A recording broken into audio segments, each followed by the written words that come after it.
Good evening. Hello, it's Carrie. It is Monday, 7:30, new time. 7 o'clock was a little tricky for me, so going with the 7:30 time frame, trying it out. Let's see how it works. I've also got all my necessary tools to hopefully help me if a coughing fit begins. I've got iced tea. I've got hot tea with lemon. Honey. I lied. A throat lozenger. Which I know is probably too big to use, but I've got my candle burning, which I love. So I should be set up, should a coughing fit begin, which we'll just hope that it doesn't this time. Because last week was a coughing shit show. Let's be honest. So here we are in our Monday night gathering. Good to see you. Hey Melissa, welcome. Hey Lee Marie, welcome. Welcome. I'm going to join it myself so I can see any comments, because tonight we are going to be chatting. One moment. So think about any questions you have at all, what life coaching is, why would someone hire a coach, if you have any areas of your life where you're feeling stuck or you're struggling. Hey Sarah, I want to hear about that too. Would love to do some live coaching right here on the video. Hey Dee Dee, welcome. Good to see you here. Welcome everybody. Hey Tara. I'm seeing anyone I missed. Awesome. All right, so first things first. We always got to start off with a little news of the day. So last week we talked about the Super Bowl. Tonight we're going to talk about the Grammys for a few minutes. Who watched the Grammys? Lee Marie, I may or may not be making cupcakes. Ooh, what kind of cupcakes are you making? I wish we lived closer, damn it. Hey, I'm visiting Nan tomorrow, so save me a cupcake. Anyway, so yeah, the Grammys. I just got to talk a couple about it, because I love award shows, let me just say that. Most award shows. The Grammys and the Golden Globes are probably my two favorite, because I love music. And I love the Golden Globes because I love movies, but I also like the kind of laid-back atmosphere of it. The celebrities are drinking, having a good time. It's not so stuffy as the Academy Awards, although I watch that too, but I get bored pretty fast. Yellow cake chocolate frosting. Oh my God, that's my favorite. Love it. How nice are you? You're sweet. Are you bringing them into work, or are you keeping them for yourself? Hopefully you're keeping them for yourself. Anywho. So did anyone else watch the Grammys? Give me a yes below if you did, before I ramble about it. Yeah? Do we have thumbs up? Give me thumbs up, give me hearts, give me whatever to let me know if you watch the Grammys or anything like that. Oh, Lee Marie's bringing them to work. You're very nice. I'm going to guess you'll leave a couple at home if you're smart. Grammys. Oh my God. First of all, let me say Adele. Love Adele. She is just phenomenal. Her voice is ridiculous. I've said that for years, but anytime I can see her perform, and someday I will see her live, awesome. She's just unbelievable. She's swept the award categories that she was nominated for. Hey, Barbara, so great to see you here. I thought she did a great job. Loved it. And, even though she didn't feel deserving, and I also loved, and I put this in my newsletter this week that just was sent out today, I loved that she asked to restart her George Michael tribute. She didn't like how it was sounding, didn't like where it was going. She spoke up and said, hey, I know this is live, I apologize, but I want to start again. Loved it. Hey, Francesca.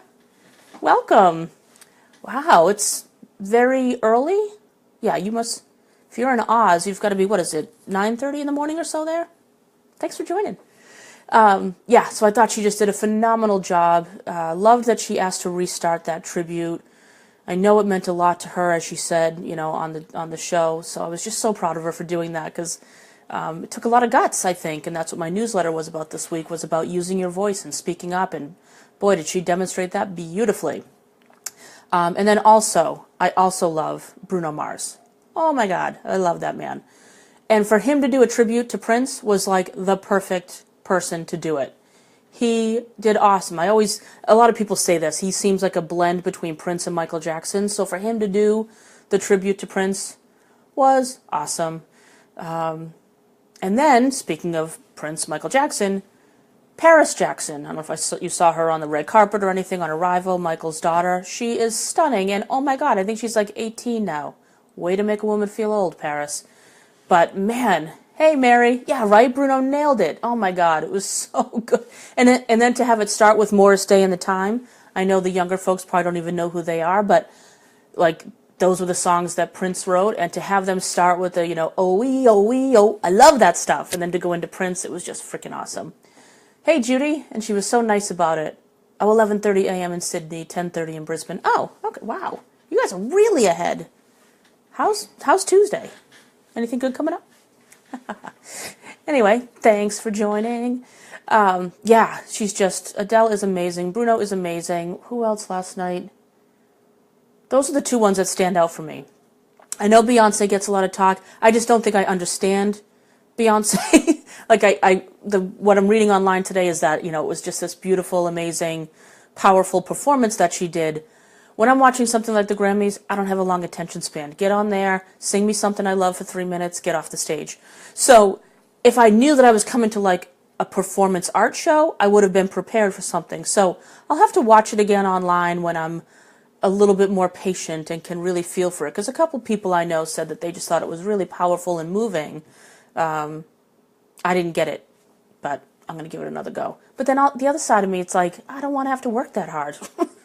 Anyway. Oh yeah, so happy Valentine's Day, Judy, and all of those who it's already Valentine's Day for. So cool. All right, so that's my Grammy spiel. I love music, and I love the Grammys, and I just enjoyed it. They come and go. Like, some years are phenomenal, some years are like, who the hell are these people? Which that's a whole other conversation. Like, I know I'm getting old when I don't know most of the artists. But I also, actually, I don't blame that on my age. I blame it on the fact that who listens to radio anymore these days? I really don't. I have my, 5,000 songs in my iTunes, and I just shuffle them. So I guess that's not a good thing, because then you don't know a lot about the new music. But I digress. Okay. Tonight's topic. Well, first of all, for those of you, I should start at the top with this. Couple housekeeping things now that I've done my Grammy ramble. Thanks for sticking it out. Would love if you would share this video. If you're watching, go ahead and share it. Let's bring some friends on board. Let's chat some more. Talk about coaching and all sorts of ways that you can get support, get unstuck, live the life of your dreams, all sorts of juicy stuff like that. So would love it if you would share this video. Please participate, comment away. Would love this to be a dialogue and not just a lecture.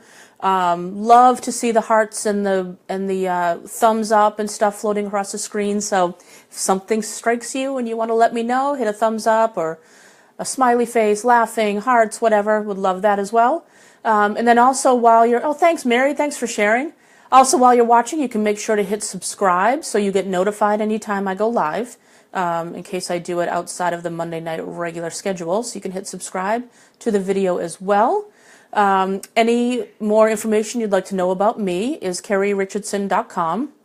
Melissa will put that in the comment stream, and then I'll go ahead and pin it to the top so it'll stay there. CarrieRichardson.com is where you can sign up for my weekly newsletter. Sometimes I do subscriber-only specials in there on some of my services and products. My newsletter subscribers are always the first to know of anything new and different and special. So great to have you subscribe there if you would. That would be fantastic. Hey, Amy, welcome. So I've gone ahead and pinned that to the top there, so that'll hang out there. So yeah, please share and subscribe and join me on my newsletter, etc. So I am Carrie Richardson. I'm a lifestyle designer and a coach. Also an author with a book coming out in the fall, which I'm so excited about. So first I'm going to say this. I'm going to say a couple things about life coaching, and then I'd love to hear from you all about where you feel stuck, or if you have any questions about what a life coach even is, or what it means to work with one, or, a common question I get is, how does it differ from therapy? So we can talk about all that. But first off, I'm going to give you just a brief history of me. So my background is in journalism and writing. That's what I went to school for. Out of college, I worked for about 8 years as the managing editor of a magazine. And while I was doing that job, that's how I transitioned into coaching, which sounds like a weird transition, but I worked with all novice writers. They were nurses who wanted to get published, and so they weren't really experienced writers.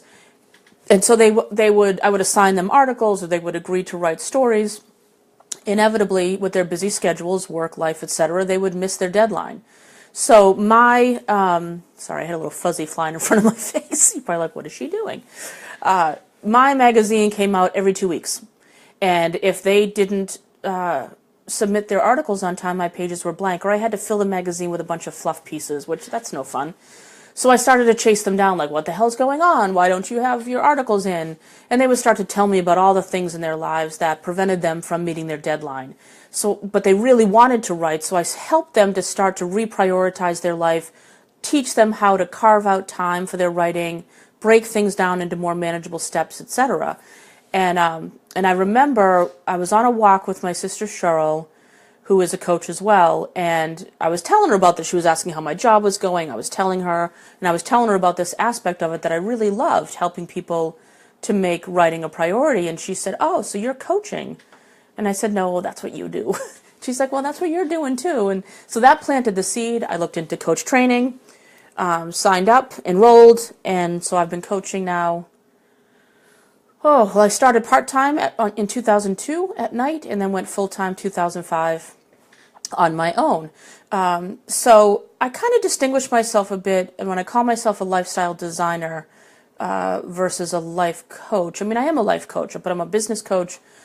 But I've changed titles a lot over the years to really try to represent what it is I do. I've called myself a life strategist or a business strategist. And the lifestyle designer seemed to fit because when you think about like an interior designer and they come into a room, and if you call them and say, "Can you just come take a look at this room, I'm renovating it," or "It just doesn't feel like, I don't know, I want it to feel cozier," or whatever, they come in and they take a look at the room and they just kind of see, like, they learn about you, like, how does this room rise up to meet you, or how does your house rise up to meet you, or does it? And if it doesn't, let's do some rearranging. And so similarly with how I work with clients is they come to me and they say, something's just not working. Sometimes they come to me with very specific things like, I'm unhappy at my job, or, I'm looking to find a relationship, or I want to grow my business. What's interesting as a coach is people will come to me with these things, and what they're coming to me about is almost never what it's really about. So, but we use that subject as a great kind of laboratory to figure out what's really going on for them. And so, for instance, if they say, "I don't like my job and I want to get out of there," we dig a little bit deeper into what is it about your job you don't like, and are there things that can be tweaked or fine-tuned while you're still there, so you don't take the same pile of shit to the next job? Or, is it boundaries, like I talked about last week? Is it boundaries that you need more of? Do you need some clarity, a fresh perspective? So we start to deal with the symptom of things, like I don't like my job, or, my business is stalled, but then we quickly go down to excavate the source. So I feel like I'm helping them redesign their life. I'm helping them design their life to really be what it is they want it to be, instead of just being the hamster on the wheel or going through the motions. So that's the work I do with people. I work with people privately, one-on-one. I also occasionally run some groups. Right now I have a writers group going. I'll be starting a clutter group shortly. I do a lot of work around eliminating clutter as well, because to me, clutter is anything that gets in the way of you living out loud. So help you do that as well. So that is who I am and what I do. I'll answer the question about the therapy piece, because I get that a lot. The easiest way I can describe the difference between coaching and therapy is that therapy tends to look at where you've been and how it affects where you are today, how it has impacted you to where you are and who you are today. Coaching looks at where you are today versus where you want to be, and we make a clear action plan to get you there. So it's very action oriented. Some therapy is as well, depending on the type of therapy you go to, but traditional talk therapy is usually just that. You go and you talk to the therapist. And let me just say, I'm a huge proponent of therapy, so I really believe in that as well. I say the ideal combination is a therapist and a coach. But it's great, you go to talk therapy, you can process through your blocks and kind of what's going on but they often want, they often want to hear about, like, how were you raised, and how does that affect how you operate in the world today? As a coach, I certainly visit the past. I just don't hang out there as long as a therapist would. Yeah, Amy, thanks. Yeah, a lot of people have this question. It's a really good question. There's these three different tiers, like therapist, mentor, coach, consultant. They all have overlapping qualities, but they also have very significant distinctions as well. So I find that when I talk to my clients, and again, I'm a huge proponent of therapy, but I've had so many people over the years say to me, can't you just be my therapist too? And really what they're saying is they like the action-oriented aspect of coaching, which is why, I don't know if you've experienced this, but a lot of therapists now are incorporating some coaching modalities into their practice. People really like to feel like they're making progress, that they leave their appointment or they hang up from the phone call with a step to take. Because otherwise it can just feel like you come to the call or you come to the appointment, you talk about some things, then you leave it there, go home, life goes on as is, you go back and do it again next week. As with a coach, we build on the steps each and every week, so you are making marked progress every week to move you toward the goal that you came to me with to begin with. So I do all my work over the phone, Skype, phone, don't see anyone in person, never have. I think there might have been 2 instances in my 15 years of coaching that I saw people in person, and that's very intentional. Most coaches work over the phone. For me personally, I find that we go deeper faster that way. You don't have this like misinterpretation of body language signals or, oh gosh, why did she just rub her eye? Is she like annoyed? It's like, no, my eye was itchy. So on the phone, we get to go deeper faster and really get to the heart of the matter. And I find that you just like people have almost this faux sense of anonymity more on the phone, that they feel safer to open up. And I do pride myself in creating a really safe space for people. So we go deep pretty fast, and which allows my clients to make progress pretty quickly. So that's kind of my spiel on coaching. So would love to hear from some of you. If there's, I can certainly demonstrate some coaching here, as I have in the past weeks. When someone has a question that they post in the comments, I'll often come back to them with some questions to try to get clear on what it is the question really is versus just dealing with the symptom.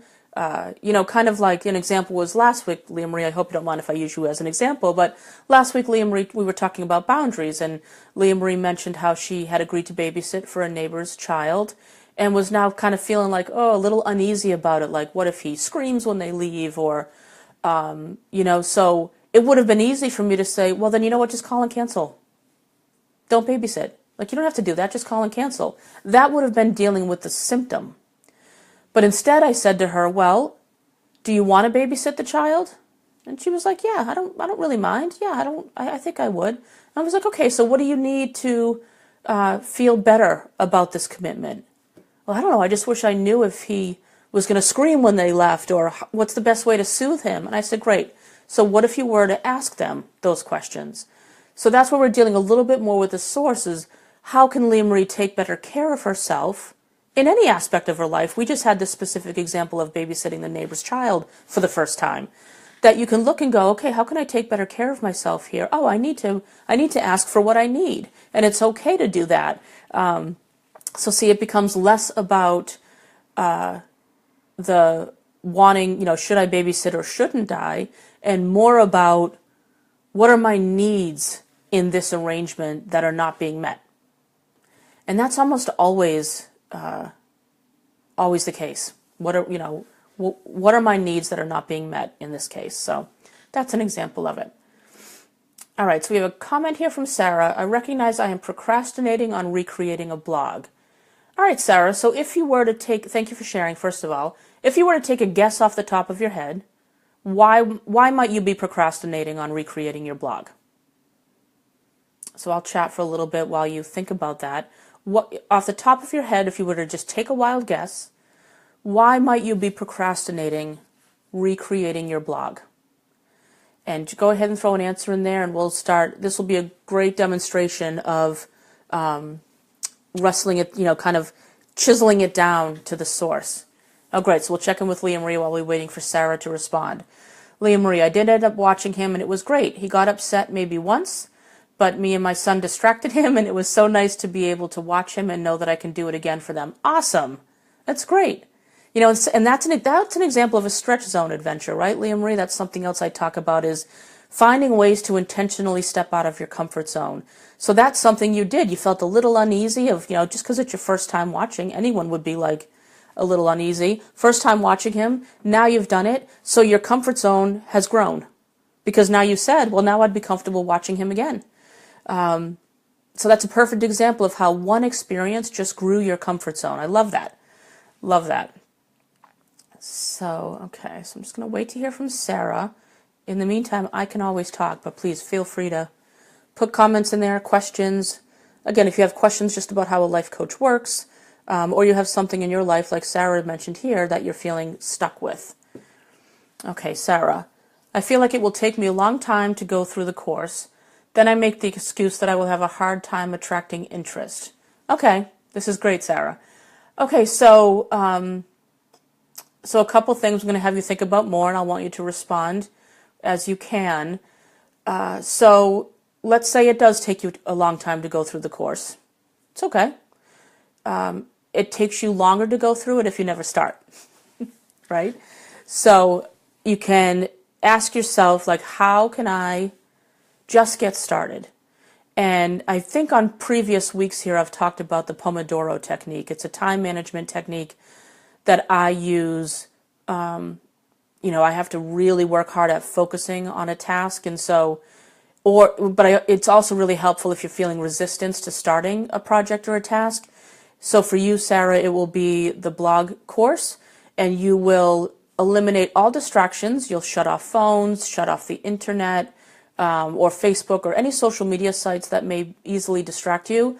If you have other people who live in your home, tell them you need to, you can't be disturbed for the next 30 minutes. Anyway, shut down your email so it doesn't chime. Any distractions you can eliminate. And then I would want you to sit down at that course, and I would want you to set a timer for 25 minutes. This is the Pomodoro technique. Set a timer for 25 minutes, then work through just as much as the course as you can in those 25 minutes, and see what kind of progress you make, and then take a 5-minute break. That's okay, Leah Marie. Thanks for stopping by. See ya. I'm just refreshing my screen because I froze over here, which makes me concerned that you all froze. Are you frozen, Melissa? No. Okay, good. Great. So do that 25-minute round, Pomodoro round. So I'm like, what is that word that I use all the time? Do that 25-minute round on the course. Now, the important thing here, Sarah, is not so much how far you get in the course in that 25 minutes. This 25-minute round is more about facing your resistance to restarting your blog. So it may be that 10 or 15 minutes of that Pomodoro round is spent wrestling with the resistance to even want to launch the course, let's say. So you might have a journal in front of you, and you might write out your frustration or your resistance about taking the course or starting it. Talk about, the excuse, like you even said yourself, it's an excuse that you'll have a hard time attracting interest. That's not something to work. That's not a reason to not start it, right? So a blog is something you want to do, because I know you've mentioned that before, so it's important to you. Sometimes we can't know step 3 until we've done steps 1 and 2. So I bet as you go through the course, part of that course is going to talk about how to attract interest, how to gain readers. But that is your fear getting you to stop. It's like, oh, come on, Sarah, how are you going to attract interest anyway? That's just your resistance, who is really super creative and smart, and she's going to find a way to stop you in your tracks. So remember, when that resistant fear comes up, it's never telling the truth. It's just trying to get you to not make any change, because any change is bad, even if it's change for the good. To the fearful part of you, she likes to just stay in her comfort zone. I don't want out. So you really want to look at how, when that voice comes up, ask yourself, well, you know what? What if that's really true? What if I can attract interest? Well, okay, then you'll try something else. Hey, Jody, welcome. So think about that, Sarah. So I want you to do one of those Pomodoro rounds this week. Do at least one on the blog course this week.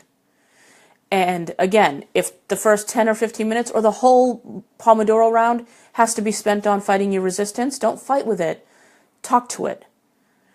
So, okay, Sarah, I will start with that strategy. Thank you for reminding me to start and let go of my fear. Yeah, the Pomodoro technique, it's so simple, but I just find it super helpful.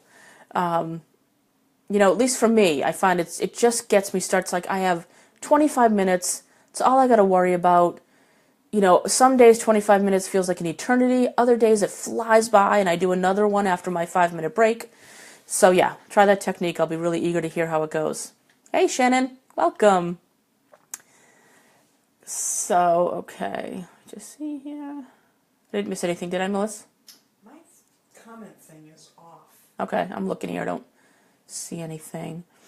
Okay, so again, for anyone who joined late, this is really a general Ask Me Anything. So if you have questions about life coaching, how it works, if you're stuck somewhere in your life and you could use some on-the-spot laser coaching, this is the opportunity to get it. Happy to coach you live right here. We'll be on for, as long as the conversation goes, but no more than about 10 or 15 more minutes. But yeah, so anything, life coaching has become quite common now. People talk about being a life coach, a business coach, a strategy coach, a transformational coach. There's all different kinds of coaches. And I find that most people I talk to have heard of it, but they go, yeah, but I don't really know what you do. And it's because it's so conceptual and theoretical, it's hard to describe. But the short answer is, I take you from where you are to where you want to be.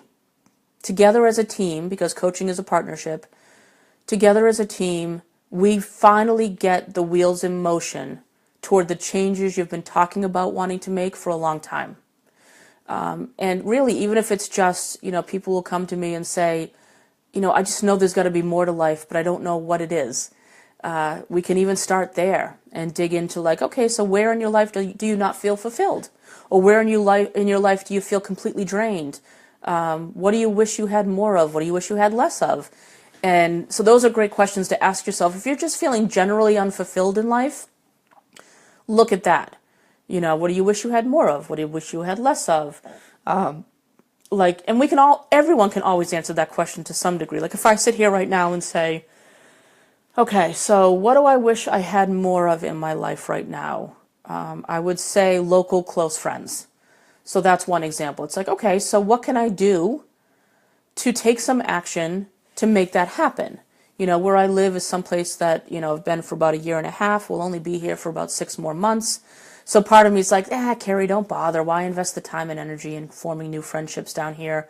You're just going to be moving again. And well, yeah, but in the meantime, I'm lonely. I work from home, for myself. I can go to cafes or the library and stuff and get an infusion of other people's energy.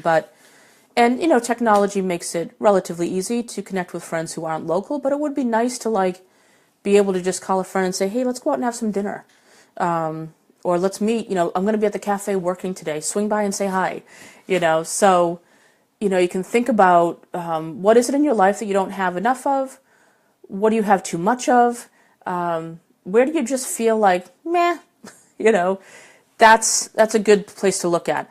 I also, so the types of people, I work with all kinds of people, but a lot of them tend to be small business owners, solopreneurs like myself, who are looking to increase their business. I also love working with people who really just have this natural desire or just a desire to live life on their own terms, which can sometimes mean going against the societal norm that can feel scary. I owned a beautiful home in a beautiful town in Massachusetts, and we sold it because we want to go tiny and we want to travel the country. And that's certainly unconventional. People don't get it. Some people just think it's cool, but they say, oh, I can never do it. But I love working with people who are like, you know what? Yeah, I want to do something different. And I think of some of my clients who, two of my clients traveled the world for the past year and worked, we worked on getting their business to be more virtual so they could. And so they ran their business, but, every month or two, they were in a different country or a different city, or people who are just, digital nomads who, work from a beach in Hawaii, or, who just kind of like go against the norm, if you will, or just who are not interested in settling. It doesn't have to be that extreme where you're, leading this nomadic lifestyle, but if you find that there's any aspect of your life where you're just kind of towing the line and you think, God, if I had my wishes come true, I would blank. That's the shit I love to work with people on. It's like, come to me and say, here's what I would love to do, but I don't think I could ever possibly do it. Would make it happen. It's like, come on, like, let's look and see. Even if it's not that exact thing, we would look at what is it about that thing or that dream that is so appealing to you, and what can we do to incorporate that into your life now? Because there are always ways to get that experience, that feeling, that emotion in your day right now. You don't have to wait until some brass ring is grabbed. You just have to make some small changes on a regular basis, and it will feel like you'll feel an amazing difference. So, all right, y'all are awfully quiet. I can only talk at you so much. I want to hear from you. Oh my God, this tea is so good. You're welcome. Thank you, Melissa. Melissa set me up because she's like, let's not have a coughing fit like we had last week. So she's like, cold drink, hot drink, lozenger. What is this? What tea is this, hon? I don't even know. Oh, it's like a relaxation tea with, Calm. calming tea with honey in it. It's delicious. Ah, Amy, you're taking it all in. That's why you're quiet. Okay. As long as I'm not talking to a wall. People are listening. So Mary, let's see. I just missed you. Where'd you go? There you are. Boy, is that me. I am a go-getter, but after what I went through last year with the end of my marriage, I am cleaning up my life and living simply debt-free and mortgage-free. Oh my gosh, Mary. First of all, I'm very sorry to hear about the end of your marriage. Unless it was a good thing, then good for you. But yeah, cleaning up your life, living simply, debt-free and mortgage-free. I mean, how amazing does that feel? Like, that must feel so freeing, especially after having such a significant part of your life come to an end. To then feel that kind of freedom must be pretty incredible. So you're cleaning up your life. So I imagine you're cleaning it up, like kind of cleaning up the remnants after the marriage ended. So that's a real opportunity, Mary, for you to practice like really exceptional self-care. Like, how are you taking super good care of yourself, especially at a time when life took a big turn? So part of that, living simply and debt-free, is a huge example of taking really good care of yourself. So hopefully you're still, I know you're like an unbelievable hairstylist, Mary, so hopefully you're still delving into your passion there, because, man, you're good at that. So I don't know if that's something you still do. If it's not, I think you should. Although I think you might own your own salon. Am I making this up? It's weird, the delay. It feels like I'm talking to myself because it takes time for people to respond. Yeah, Mary, yes, I am focusing on me and my business. Awesome. Love it. Hey, Sharon. Welcome. Cool. All right. I think I'm caught up. Yep. So, all right, great. All right, guys, and we're just going to wrap it up here unless you have any final comments or thoughts or questions. Again, I'll say, even when the video's done, please go ahead and share it. Would love to reach more people. And with the way social media works, I can only do that through your help. There's so much noise on social media, so it really helps when trusted people share my stuff. So if you could share this video, that would be great. Oh, Mary, I do own a very successful salon with a great team that supports me. Oh, that's awesome.